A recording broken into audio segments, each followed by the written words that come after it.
Merhabalar, kanalıma hoş geldiniz. Kanalımı yeni keşfedenler için ben Müslüme. Bu videomda sizlere siyah pantolonumla orijinal paça yapımını göstereceğim. Krem renkte pantolonumda ise sadece kısaltma yapacağız. Gördüğünüz gibi sadece püsküller var. Yine aynı şekilde biz de küçük küçük püsküller çıkartacağız. O kadar. Umarım sizlere faydalı bir video olur. Videomu beğenip kanalıma abone olmayı unutmayın lütfen. Siyah pantolonumun tadilatıyla başlıyorum. Hemen giydim. Bakın siyah pantolonda çok net kamerada belli olmasa da birikmiş halini görebiliyorsunuz. Hemen katlıyorum ve yerini belirliyorum. Bu pantolonumu Trendyol'dan aldım arkadaşlar. Çok satılan pantolonlar arasındaydı. Sanki bedava dağıtılıyormuş gibi herkes almıştı. Ben de merak ettim ve sipariş verdim ve çok beğendim. Aşırı rahat ve aşırı şık bir pantolon. Bu arada keseceğim noktayı belirledim pantolonumda. Bakın bu orijinal paça şu kısma da gelecek. Ben ara noktayı keseceğim.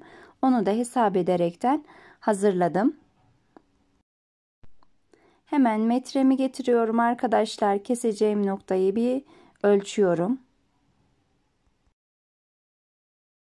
Bakın orijinal paça kısmına dokunmuyorum. Sadece fazlalığı ölçüyorum. 5,5 santim. Ölçümden sonra katladığım paçamı açtım.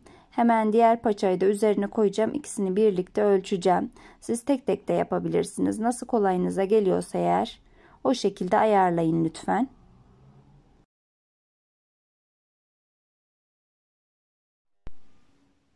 Beş buçuk santimde arkadaşlar yine orijinal paçaya dokunmadan 5,5 santimi belirleyip keseceğim.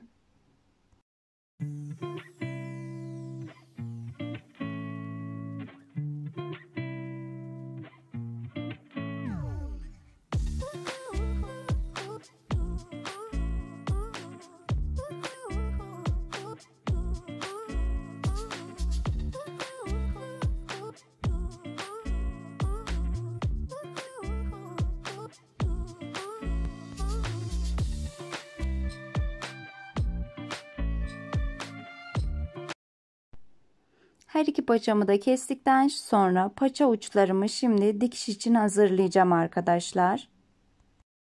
Bakın bu kısım orijinal paça dediğim bölüm, arkasından daha net bakın şurası.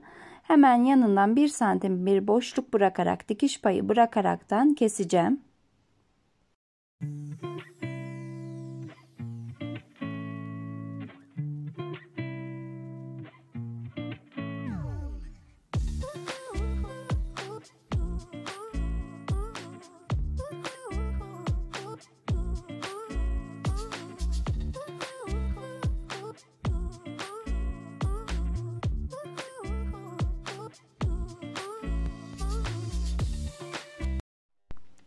Bir santimlik dikiş payımızı bıraktıktan sonra şimdi orijinal paçamızı sökeceğiz. Bu noktaya zaten düz bir dikiş yapılmış. Dikiş yapılan ipten bir iğnem yardımıyla asılıyorum, böyle keseceğim. Sonrasında hemen zaten o kısım sökülüyor. Bu şekilde paçamın dikişlerini açıyorum.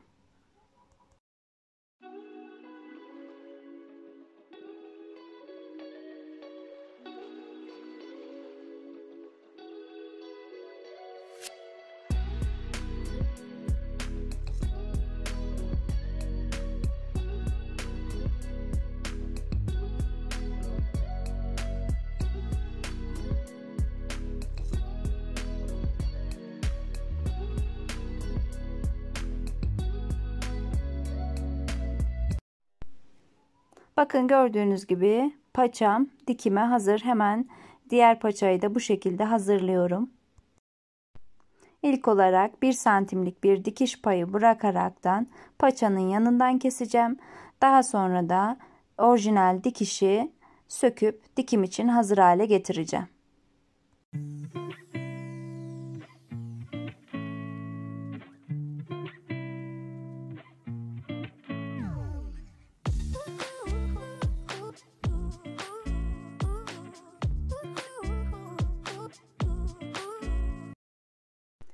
Gelelim dikiş aşamasına. İlk olarak pantolonumu ters çevireceğim arkadaşlar.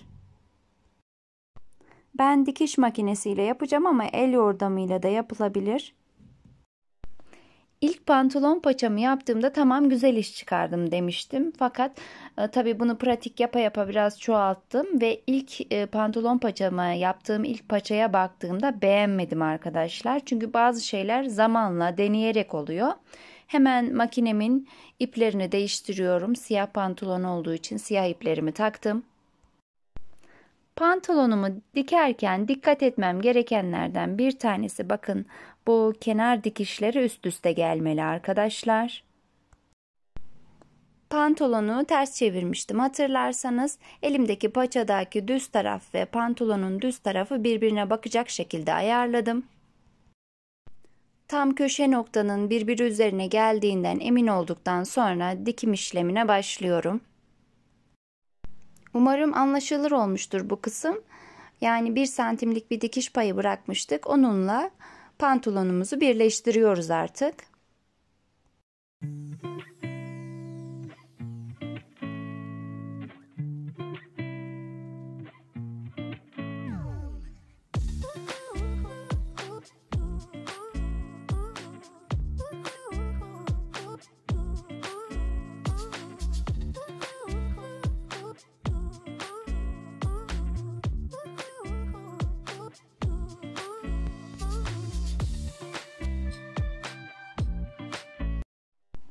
Bu kısmı da tamamladık. Son aşamamızdayız arkadaşlar. Bakın 1 santimlik payla dikmiş olduğum nokta burası.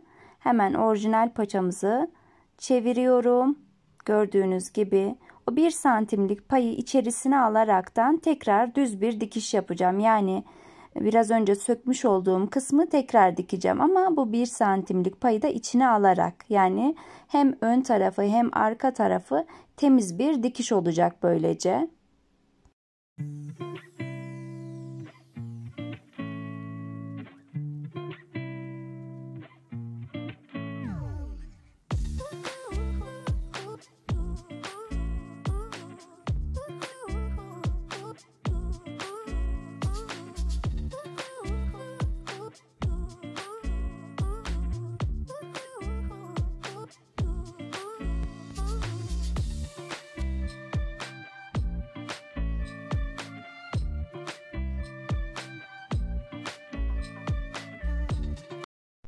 Gördüğünüz gibi ilk paçamı bu şekilde tamamlamış oldum. Dikişlerin üst üste gelmesinin önemini burada görüyorsunuz arkadaşlar. Diğer türlü hoş bir görüntüsü olmazdı.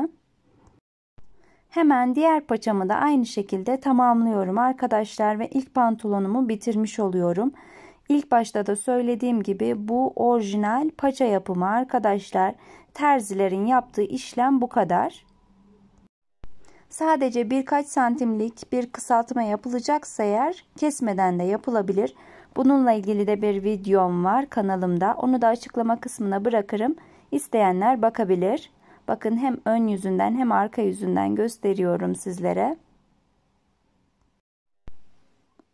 Pantolonumu sizler için tekrar giydim arkadaşlar. Kısaltmayı görmeniz için artık biraz önce gördüğünüz birikme yok arkadaşlar. Tam istediğim gibi olmuş. Hiç vakit kaybetmeden diğer pantolonuma geçiyorum. Bunda bakın, normalde dersiniz ki kısaltacak bir şey yok dersiniz ama bu püsküllü bir pantolon olduğu için durması gereken nokta bu şekilde. Yani biraz ayakkabıyı süpürmesi gerek. Düz bir paçası yok arkadaşlar, ayakkabının üzerine taşıyacak şekilde. Bu şekilde kısaltarak kullanacağım bunu da. Kısaltmak istediğim noktayı belirlemek için pantolonumu katlayıp ayarlamalarını yapıyorum arkadaşlar. Aldığım sitedeki linki de hemen sizlere göstermek istiyorum arkadaşlar. Paçası bu şekilde durmalı. Bu arada ben pantolonu daha ucuz almıştım. Fiyatı artmış, onu da belirteyim. Hemen metremle kısaltacağım noktayı ölçüyorum ve pantolonumun paçalarını tekrardan açacağım. Bu pantolonum çok daha kolay yapacağım arkadaşlar. Yine aynı şekilde 7,5-8 santim civarındaydı. O noktayı belirliyorum. Hemen bir makas atacağım ve pantolonumu kısaltacağım. Dikiş yapmayacağım bu pantolonda. Ben bu paçayı çok seviyorum arkadaşlar, bu tarzda paçaları. Bazen pantolonumun paçası çok uzun olduğunda terziye de vermiyorum. Kendim de dikmiyorum. Direkt bu şekilde pantolonumu kısaltarak, hafif püskül bırakaraktan kullanıyorum. Hemen bir diğer paçamı da aynı şekilde metre ile ölçüyorum. Daha sonra yerlerini belirledikten sonra makasımla keserek kısaltıyorum.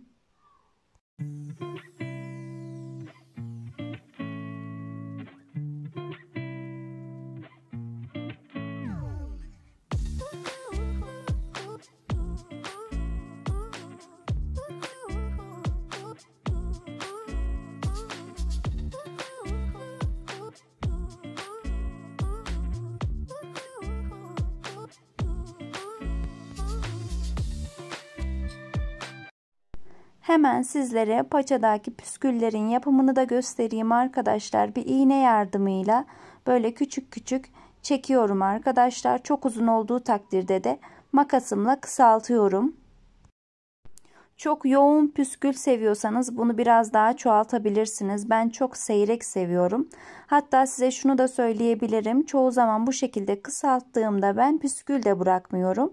Sadece makineye atıyorum. Makineden çıktıktan sonra kendiliğinden çok doğal bir püskül oluşuyor. Ben onu daha çok seviyorum. Sizler de o şekilde kullanabilirsiniz.